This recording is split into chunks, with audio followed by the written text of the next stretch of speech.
both of ours whenever we go to Las Vegas, oftentimes crashing in his extra bedroom. Yeah, Christian Keith is a very good man, capital G, capital M. Yeah. He unfortunately had to cancel on the Lakers game we went to last night, but a Las Vegas player and one of the real nice guys in the community. Round one is underway. Lundquist with a Sacred Foundry. He'll follow up with a Plains and a Daring Skyjack, as Keith will just have a Forest and an Elvish Mystic to get things underway. He does draw a Domri Raid for his second turn. You see him move a Blood Crypt around. His Jund Monsters deck list, not anything too crazy. He does have 3 copies of Xenagos the Reveler in his main deck, where some players have none, some players have a couple on the sideboard. It kind of varies about how people want to do that. 3 copies of Dreadbore and Mysium Mortars. Your normal creatures here. So his Black Splash, of course, is not very heavy, but he's also got 2 copies of Boon Satyr, so he's kind of deviating from what we've seen from a lot of versions of this deck, as he's going to play a Blood Crypt, it looks like untapped, go down to 18, and it looks like he might be moving towards the old Planeswalker here. Yeah, and I actually spoke to Brian Kibler, who's contemplating playing Jund Monsters this weekend in Cincinnati, and he mentioned that he was also moving away from Reaper of the Wilds in this list and trying to be a little more aggressive, whether that's Gore Clan Rampager, whether that is something like Boon Satyr, but I think that's a development that's starting to get a lot more momentum in the standard metagame. Keith is going to take his Domri down. He'll fight Elvish Mystic with a Daring Skyjack and just pass the turn back here. So Lundquist, on a clear board for the most part, is going to play a Plains. There is a copy of Dried Militant, followed up with a Loyal Pegasus, which we will certainly bring up for you guys at home, as this is not a card that we see a lot in Standard, but Ben is very skilled, so we might see a lot of it today as a Temple of Malice here from Keith. Yeah, and there's a lot of standard decks now that are pretty soft in the air, Jund Monsters among them. Part of this is because of the decline of Mono Blue Devotion, it's less critical to have ways to block flyers, and the red-white aggro decks are always in the market for more one-drops. And of course, very easy to turn on its requirement with all your one-drops in Mutavault. Keith going to play Temple of Malice, Scry, leave the card on top. Doesn't hit with Domri and passes the turn back, and we're playing Elvish Mystic. Chances are that's a spell that's on top of his deck. He does just have 1 copy of Mysium Mortars. Could be a Planeswalker in Xenagos the Reveler, maybe one of the Dreadbores. As Lundquist is going to untap, he'll take a draw, and we'll see what he wants to do on his 4th turn of the game. As you see, he has a Brave the Elements and a Boros Charm in his hand.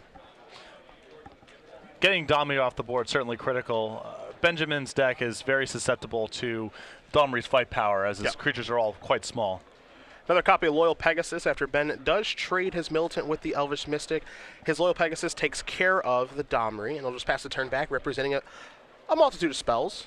Again, Boros Charm and Brave the Elements in his hand, as Keith does draw a copy of Xenagos the Reveler. However, as you did mention, this deck is pretty soft to the air, and this is a great example of this, where Xenagos is oftentimes used in chump blocking mode a lot with the Satyr tokens. Not going to work so well here. Yeah, this is exactly right. This is a great example of part of the reason to have Loyal Pegasus in the deck. And for those of you, this is sort of a question that comes up a lot with this text box. 2 Loyal Pegasuses can attack together. Yes. That it says they need to attack or block alone. So there's some confusion over whether or not you can attack with 2 copies of a card with that text box. The answer is yes, you can. It's the old Emperor Beast drama. As Lundquist is going to use that Boros Charm to take care of Xenagos. Now, I know that Ben is a huge fan of a Johnny Call of the Pride in this deck, and he does have a copy in his hand right now. He's playing 3 this weekend, along with 2 copies of Spear of Heliod, to be able to buff his creatures. Yeah, Ben is actually not a big fan of Spear in this deck, by and large. I talked to him, in part because of the Bird matchup. I was a big fan of Spear being in the deck right now, because Chandra is so good against your creatures if you do not have Spear in play, but once Spear is in play, Chandra is basically uncastable. Yeah. So if you're on the fence about whether or not to play that card, how many copies of Chandra are in the metagame is a really determining factor. Keith draws one of his haymakers in this matchup, arguably his best card, which is Stormbreath Dragon. You see his hand, he has 2 copies of Blood Crypt as well. So if he wants to deploy the dragon, he's going to have to go down to 12 to do so. And I think what he's considering right now is, if I play the dragon pre-combat, am I attacking with it or am I playing it defensively? Yeah, and also can even afford to play this Blood Crypt untapped, as he has no untapped land to even play. Yeah. No non-Ravnica land to play untapped. So he's going to attack for 2. He's going to put Lundquist down to 16. He's going to go down to 12 himself. This is going to be a Stormbreath Dragon post-combat. It's obviously on blocking duty, and he'll pass the turn back over to Lundquist, where it's 16 to 12 for life totals. Lundquist will untap, and he'll take a draw. Again, he's got multiple copies of Brave the Elements and an Ajani in his hand right now. And he's just picked up a Precinct Captain as well, which is a really good draw for Lundquist. He's trying to just build up a board where he can use Brave the Elements to facilitate a lethal attack. Yep. And there is the Precinct Captain, and Lundquist is just going to pass the turn back. So as you mentioned, he's trying to build up a big board and be able to basically two-shot him. Brave, pro-red in, Brave, pro-red in. Yeah, the presence of Mutavault on Christian's side of the board does complicate matters, as it makes it a little bit harder for Lundquist to set up an alpha strike on the ground through Brave the Elements, but still building up the board is what he's in the market to do. So are you saying that Mutavault is a good card? It fulfills a lot of different roles. Oh, okay. A lot of different roles. Okay. There is Brave the Elements by Ben. He will presumably be naming red here. And we'll see him come crashing into the red zone. Now, Mutavault's going to be on blocking duty, but Precinct Captain does have first strike. Makes it a powerful card. In for 4, it's going to put Keeth down to 8. Lundquist is going to play a Boros Lead post-combat, still having Brave the Elements available. Don't forget about that Ajani that's in his hand as well, as Keeth draws a copy of Domri Raid for the turn. This is really good sequencing by Lundquist here, as he's now set up a potential lethal attack next turn with Brave the Elements. And he's still able to leave up Brave the Elements this turn as insurance against something like an overloaded Mizium Mortars. Now, again, as you mentioned, Ben won the Standard Open the last time we were here in Los Angeles with this deck. I mean, this archetype. There are some changes here, obviously. Loyal Pegasus is in the deck now, where it wasn't even a card then. But he's been playing this deck for a while. Played it in Albuquerque, played it in a PTQ last weekend where he lost playing for top 8. He's been playing iterations of Boros for some time now. Yeah, he's a very big fan of this strategy. It's really underrepresented in Standard by and large. You see very little of it in the Open Series, very little of it online. But Ben is a big believer in this deck, and he's often just tuning and tweaking it. Domri's going to come down. Stormbirth Dragon is going to attempt to fight Precinct Captain. The big question here is Ben okay with this exchange? Because, again, he does have that Brave the Elements in his hand, but that Brave the Elements is trying to serve a larger purpose here. Yeah, and if Lundquist draws a land next turn, what he actually can do is still set up a lethal Brave the Elements by giving flying and double strike to his Boros Elite and then braving. So I would be surprised if he fought over this, and he's just going to let it go. Yep. So Lundquist may be on the plan of drawing a land this turn. He does draw a card. It's a copy of Soldier of the Pantheon. And again, the thing here for Ben is that he's not in a huge rush because he's at 16. And Christian is obviously playing defense in this game because if he were playing more aggressively, that Dragon would be coming into the red zone. So for Ben, I think he's more than happy to let that go, knowing that, okay, I'm at 16. Christian is on his heels this entire time, and the longer he's on his heels, the longer I have the opportunity to actually draw a land and kill him with the 1-2 punch. Yeah, the thing is, Ben does not have all the inevitability in the world because Palikronos is such a threatening draw for Christian, both because, of course, the monstrous ability is very powerful against Benjamin's deck. Additionally, it gives Christian a green blocker. So Brave the Elements, trying to win with Brave the Elements becomes much more complicated. So Lundquist is in a favorable position from here, but he would like to end the game sooner rather than later because Palikronos and an overloaded Mizium Mortars would also require the use of Brave the Elements. Yep. So Christian certainly has some threatening draws in his deck, and it would behoove Lundquist to try to end the game as fast as possible. Well, Ben is going to use the Brave Elements right now. He's going to name red. He's going to come across for 7. He's going to put Keith down to 1. And he might go after Domri. Right, he might want to finish off Domri here. For the reason exactly that you mentioned, that if Domri does find a copy of Palikronos, then everything changes. Yeah, I had to imagine that Lundquist is just going to let Domri survive here because leaving Christian at 3 instead of 1 means that Christian has a lot more outs. Yep. Now for Christian, you're trying to draw that one of Mizium Mortars. Not sure what he found this turn. He also needs to kind of make 2 blockers appear too, but one of those blockers needs to be a flyer because of Loyal Pegasus. You know, things get really, really complicated on this board state. This doesn't even take into account that Ben does have that copy of Ajani that Christian doesn't even know about either, which can make another flyer here. And as you mentioned right at the top, Patrick, you know, decks are pretty soft to flying right now, and this is certainly one of them in Jund Monsters. Yeah, and this is part of the recipe for decks like Boros to beat creature decks that are objectively a lot more powerful, is to have things that make blocking complicated or some of your removal complicated to use. And having flyers is really good in the standard right now, and Loyal Pegasus, for as kind of silly as it looks on the surface, a critical part of Lundquist's overall plan. And that's why we see Ben Lundquist win game number 1 here. We're going to move to the sideboards. I've got the Jund Monsters sideboard in front of me, so I'm going to take a look at a Sire of Insanity, a Chandra Pyromaster, a Garrett Caller of Beast, 2 copies of Mizium Mortars, 2 Ultimate Price, 2 copies of Abrupt Decay, 2 Golgari Charms, and then 4 copies of Mistcutter Hydra. Now, obviously, the Hydras are not going to come in here, but there are definitely some tools to be used. 2 Golgari Charms, 2 Abrupt Decays, 2 Ultimate Price, 2 Mizium Mortars. That's 8 cards. You look at Chandra, that's 9. That's 9 very, very good cards to bring into the matchup. The question, of course, is what do you want to bring out? Boonsader is pretty easy to sideboard out, I think, in this matchup. You know, 4-2, just going to trade with something that's really not all that impressive. You know, Xenagos is okay, but Xenagos was not very impressive in that game because Ben's text boxes actually matter quite a bit, and he's flying. Yeah, I think Xenagos is pretty poor against creature decks that are flush with flyers, and even Soldier of the Pantheon can be complicated for Xenagos as well. So certainly based on, if Christian's playing this matchup for the first time, maybe just based on how bad Xenagos was in that game, might cause him to side it out. And then I'm not a big Dreadbore fan. I think his other removal spells are actually better.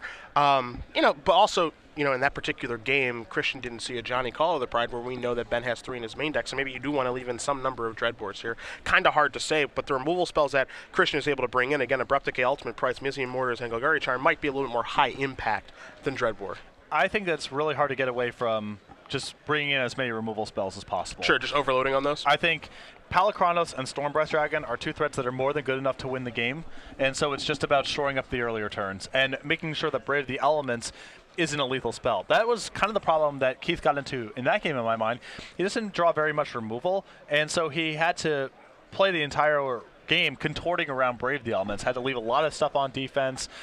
It really complicated things for him. So just being able to use spot removal to keep the board manageable against Brave the Elements is a critical part about playing against decks like Boros. Let's take a look at Ben's side of things. Got a passivism, 3 Celestial Flares, a Boros Charm. He has 3 main and 1 in the sideboard, 2 Glare of Heresies, 4 Fiendslayer Paladins, 3 Banisher Priests, 1 Burning Earth. I believe that we're going to see the 3 copies of Banisher Priest and potentially the Burning Earth coming in as well. I think the Burning Earth is certainly coming in. I really like the use of that card in Ben's sideboard because when you think of a card like Burning Earth or Mana Barbs or what have you, you think of a card that is very high impact, but it's a card that people normally play 4 copies of because they want to draw them. However, the problem with that is, first of all, it's a 4 mana spell in a deck where Ben only has 22 lands, so being able to cast it on time is, not going to happen.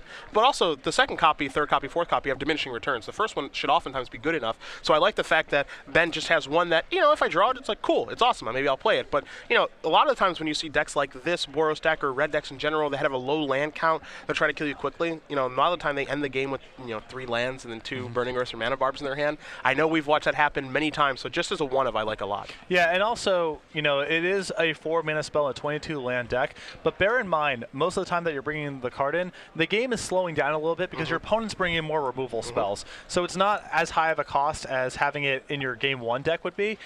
In the mono red list that I'm playing right now, I also have 1 Burning Earth in my sideboard with 22 lands, so I'm a big fan of that sort of build.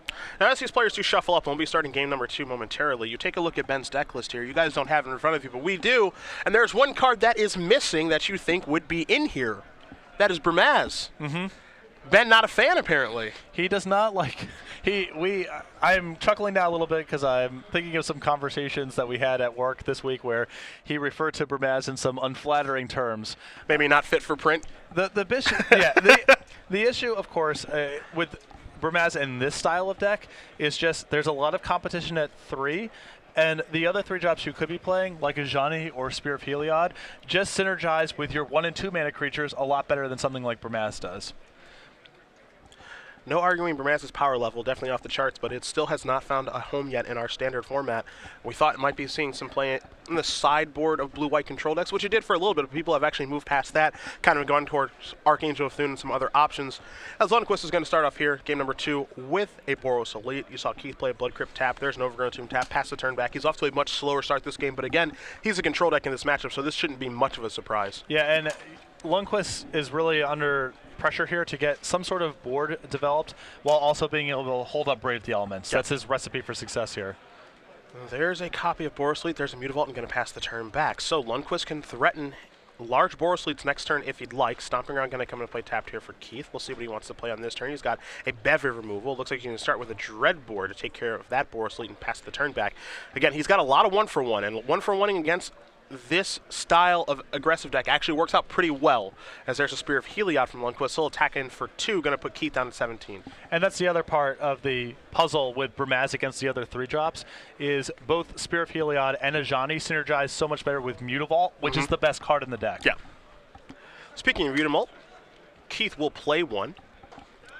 And you see his hand right now. He's got a copy of Palakranos. He does have the necessary green mana. He's got a Dreadbore, got a Scavenging Ooze. Plenty of options over there for Christian. It looks like he's going to go the Scavenging Ooze route. Can make that into a 3-3 whenever he'd like. but just going to sit steady at a 2-2. Also does have Abrupt Decay at the ready as well, so a lot of options here for Christian. Yeah, I wouldn't be surprised to see him try to Abrupt Decay the Spear of Heliod inside of combat and try to get Lundquist that way.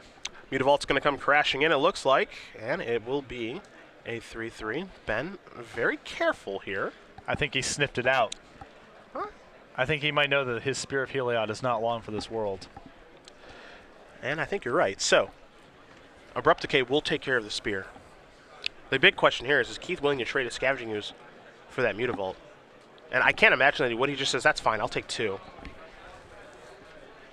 See if Lundquist has a follow-up play here. Now, whenever you watch Ben play this deck, and I've watched Ben play this deck a lot, he is, well, I was going to say he is very, very good at leaving Brave the Elements up, but now he's giving it away. The cat is out of the bag, yes. Unfortunately. So Christian knows he needs to play around Brave the Elements, but to be fair, Ben, whenever you watch him play this deck, if it was Los Angeles last time or if it was in Game 1 and Game 2 this time, there is always a white mana up. Always, always, always. Yeah, if you watch people who are actually experts play these style of decks, Paul Reitzel's a great example of this. A lot of these linear aggressive strategies have a stereotype of, yeah, you just throw all your stuff on the board.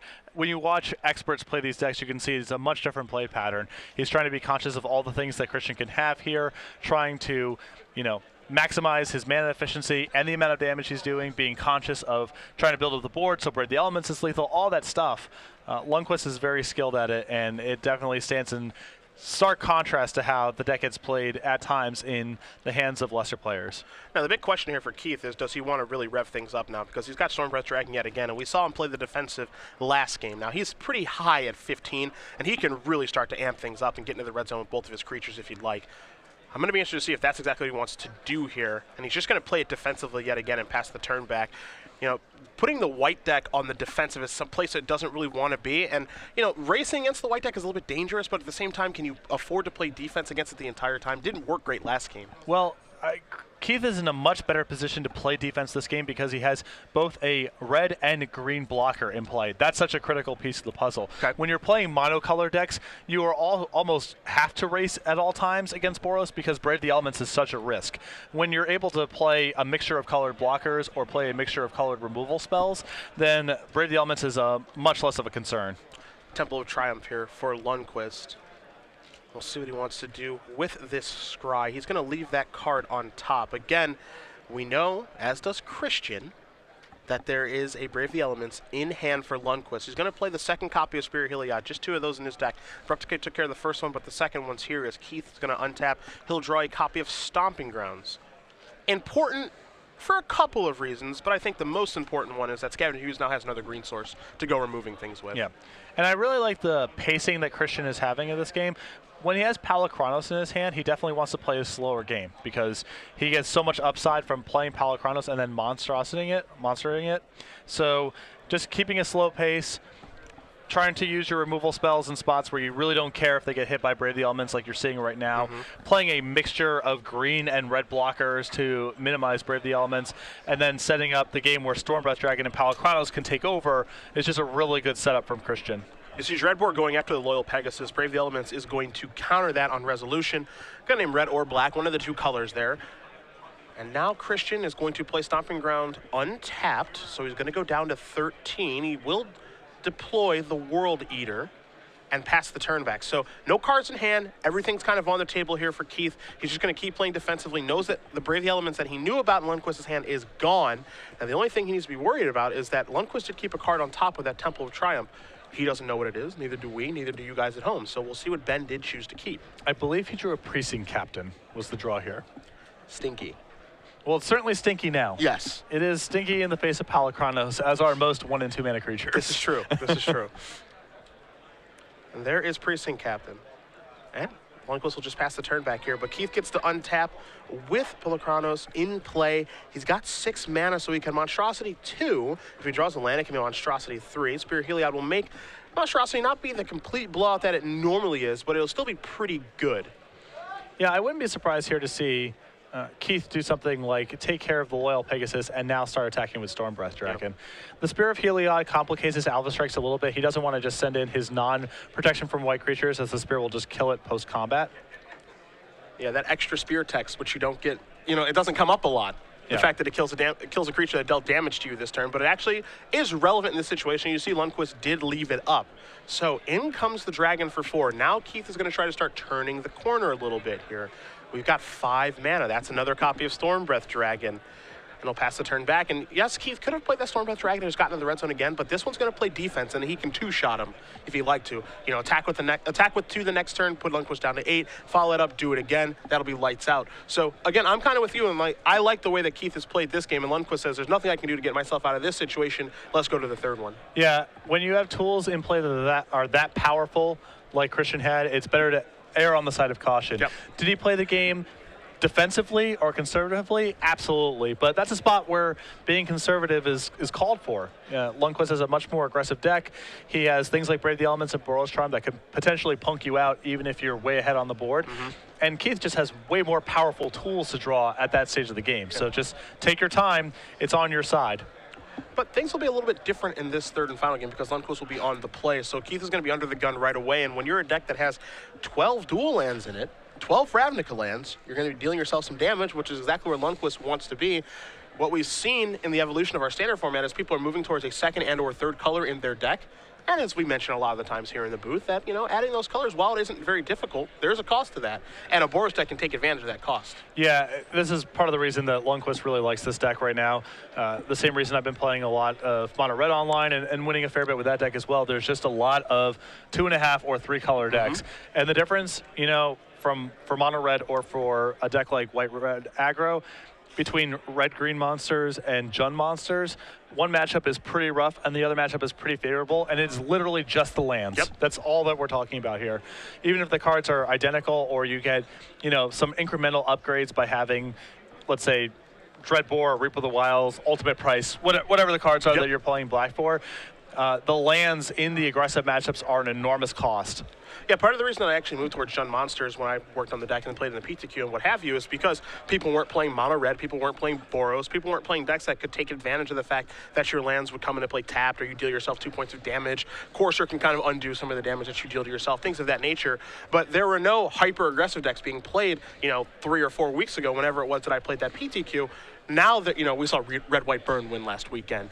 We see Boros kind of coming back a little bit. You've been working on Mono Red to great success online. You know, people are moving in those directions again, and if that's the case, you maybe have to go back just to the green-red version because even though it's not as good in the mirror, you have to be able to beat these hyper-aggressive decks. And, you know, with having that many dual lands in your deck and temples and what have you to facilitate the mana base, you know, you're going to lose games to your mana base, even though your mana is good, in quotes. Yeah, absolutely. And, yeah, you don't always have access to all your colors early on in the game. And lands coming into play tapped or taking 2 damage off of them is, in some matchups, that's okay. And in some matchups, that's unacceptable. The metagame for a very long time has been decks primarily where that's okay. It looks like the metagame is starting to move to a place where that's no longer acceptable. Yeah, I mean, just take a look at the Esper decks that people are playing now. You know, when after Pro Tour Theros, you had people playing Wafotapo's Esper deck, which had, you know, a bunch of temples, you know, a bunch of lands that come into play tapped. You're playing Hero's Downfall, Detention Sphere, all of these things where your lands come into play tapped a lot because you couldn't really get punished for it. And people said, oh yeah, well, if you're going to do that, I'm just going to move towards Mono Red with like Hammer and everything else and just absolutely crush you.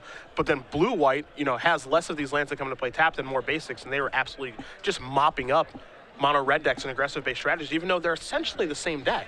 Yeah, I was advocating on my team's forums for Standard to play Blue-White instead of Esper. Yeah. And it's just because I would rather have islands and plains in my deck right now than 12 temples. Yeah.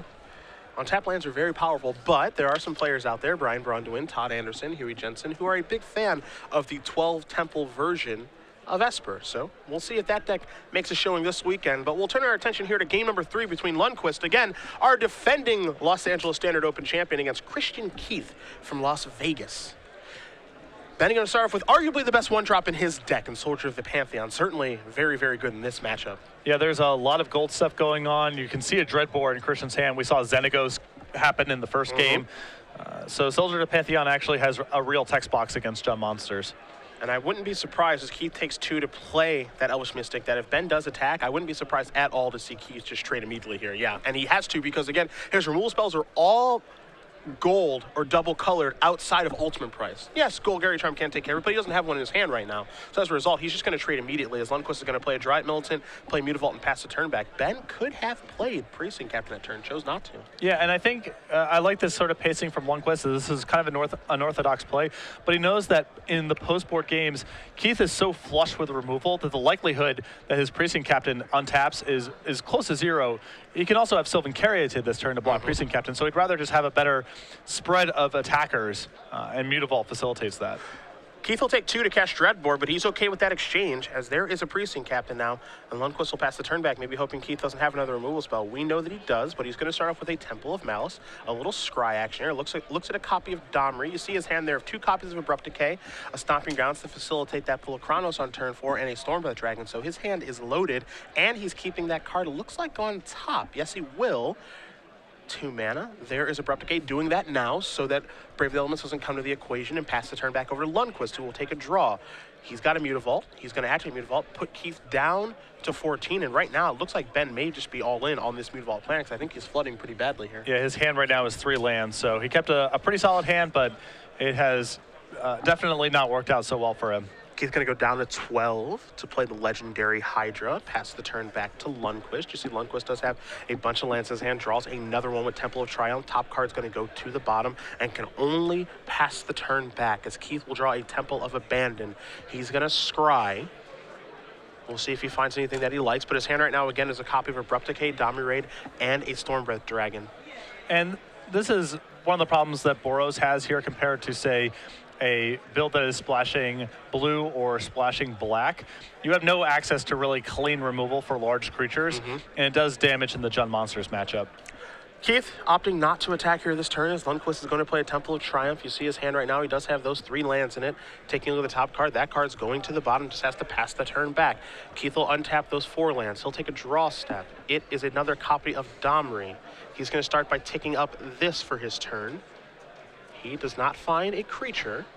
You see his hand right now, again, of Stormbreath Dragon, Abrupt Decay, and that additional copy of Domri. Could go on the offensive in the air if he'd like. He's going to play Stormbreath Dragon, play defensively, and just pass the turn back. How do you feel about the no attack there? Oh, I like the way that Keith is setting up this game. Like I said, he knows that his large creatures are good here.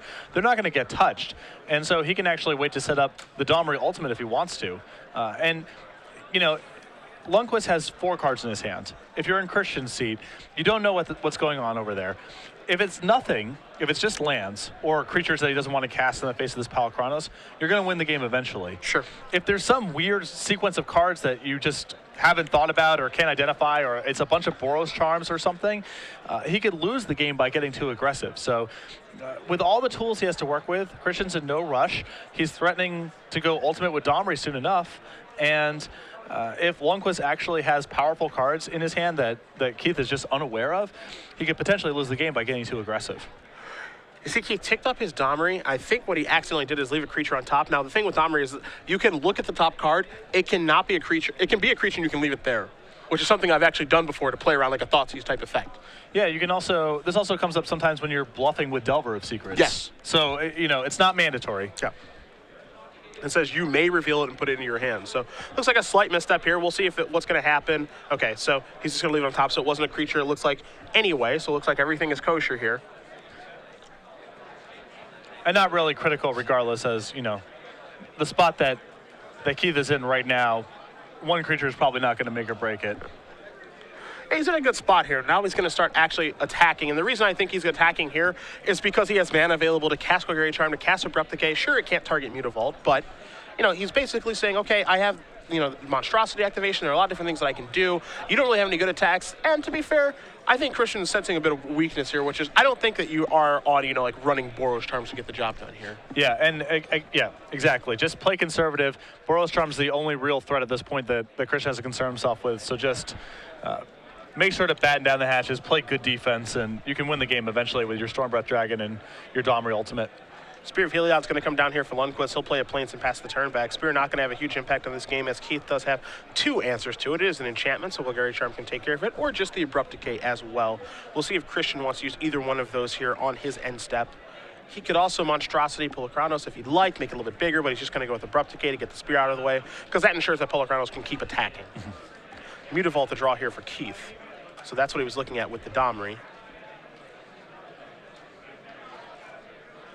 The game gets a lot harder for white-red aggro in the post-board games. Yes, you it can does. see. Yeah. I mean, they just overload on removal, which is what you were suggesting in the first place, which, I was considering bringing out Dreadbore, what have you, but there are plenty of cards that Keith can sideboard out in this matchup so that he's just efficient creatures, removal, and then, Domri, which I don't think is going to have like a huge percentage chance of hitting in this matchup because I think he's probably boarding out some creatures to board in this removal. But the fact that, that you can fight and use it as removal spell is probably worth it by itself because he hasn't actually hit with Domri in this game. No, again, Christian has creatures that are so much larger, and so Domri Fight is at minimum going to be one removal spell over the course of the game. Yeah. And Lundquist, again, no access to Detention Sphere, Ultimate Price, or whatever. He's not going to do something tricky inside of the Domri Fight. It's just going to happen. So even though it's not at its best in this matchup, it's still fine. Lundquist draws his second copy of Spear of Heliod. You see his hand. He's going to play the Spear. He's just going to pass the turn back over to Keith.